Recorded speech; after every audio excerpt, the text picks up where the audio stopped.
Berdasarkan hasil pengamatan praktikum video di bawah ini, salah satu contoh dari film porifera yaitu Clatrina sp.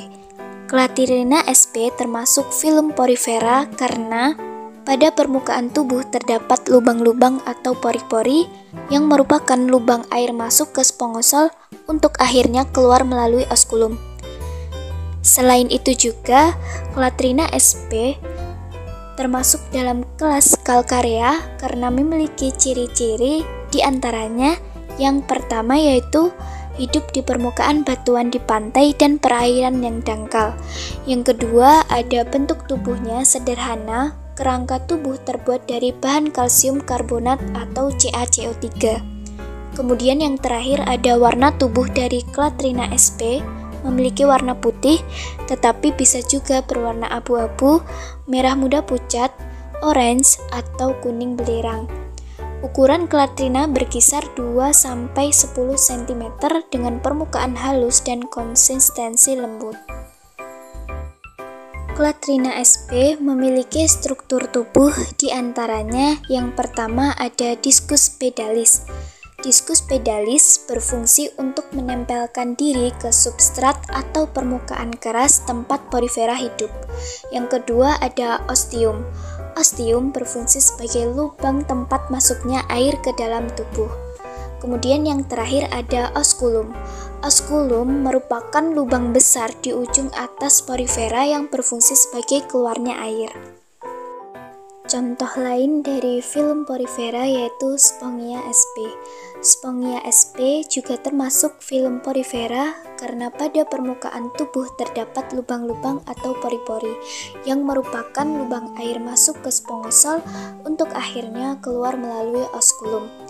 Yang membedakan antara spesies Clatrina sp dan Spongia sp yaitu karena kedua spesies tersebut memiliki kelas yang berbeda. Pada Clatrina sp termasuk ke dalam kelas Calcarea, sedangkan Spongia sp termasuk dalam kelas Demospongia. Selain itu juga Spongia sp termasuk dalam kelas Demospongia karena yang pertama memiliki ciri pada umumnya hidup di air laut, tetapi ada yang hidup di air tawar atau familia Spongilidae. Yang kedua yaitu kerangka tubuhnya terdiri dari bahan silikat atau spongin atau juga campuran. Struktur tubuh Spongia sp memiliki struktur tubuh yang sama dengan Clatrina sp, di mana terdapat yang pertama ada osculum. Osculum merupakan lubang besar di ujung atas porifera yang berfungsi sebagai keluarnya air. Kemudian yang kedua ada ostium. Ostium berfungsi sebagai lubang tempat masuknya air ke dalam tubuh. Kemudian yang ketiga ada discus pedalis. Discus pedalis berfungsi untuk menempelkan diri ke substrat atau permukaan keras tempat porifera hidup.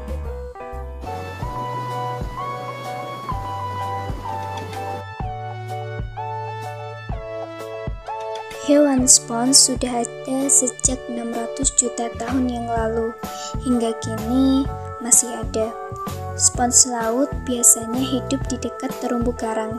Jika akan melihat spons, kita harus menyelam di dasar laut yang banyak terumbu karang. Mengapa sih spons termasuk hewan dan tumbuhan? Karena alasannya, spons tidak dapat berfotosintesis seperti tumbuhan. Spons juga tidak dapat berburu makanan seperti hewan lain. Spons makan dengan cara menyaring air yang masuk ke dalam tubuh melalui pori-pori. Biasanya juga spons memakan plankton dan sejenisnya sehingga menambahkan oksigen dan nutrisi dari arus air. Selain itu, sel-sel spons seperti hewan.